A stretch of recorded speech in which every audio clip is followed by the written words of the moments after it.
नमस्कार मंडळी, श्री स्वामी समर्थ. तर मस्त आपण आज बनवणार आहोत सासूबाईच्या हातचे शेंगुळे बनवणार आहोत. त्यासाठी मसाला इकडे काढून घेतलेला आहे.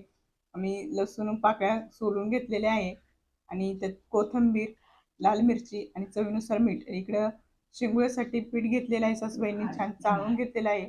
हुलग्याचं पीठ आहे आणि त्यात मसाला तो आपण वाटून घेतला, तो मसाला घालून छान मळून घेतलेला आहे पीठ. आणि उरलेला मसाला मी इकडे तेलात घातलेला आहे आणि पिठामध्ये सुद्धा थोडंसं तेल घातलेलं आहे, म्हणजे छान असं शेंगुळी बनवायला व्यवस्थित होतात. आणि इकडे मसाला सुद्धा परतून घेतला छान, जेवढं पाणी पाहिजे तेवढं शिजण्यासाठी पाणी घालून घेतलेलं आहे. आणि इकडे तोपर्यंत मस्त सासूबाईंनी पीठ मळून घेतलं आणि शेंगुळी सुद्धा बनवायला सुरुवात केलेली आहे. बघत असाल हातावर मस्त जिलेबी अशी बनवत आहेत आणि खूप टेस्टी होते अशा हातावरची शेंगुळी. तर आज सासूबाईंनाच कामाला लावलं मस्त आणि छान. आणि थंडीमध्ये तर एकच नंबर हा पदार्थ.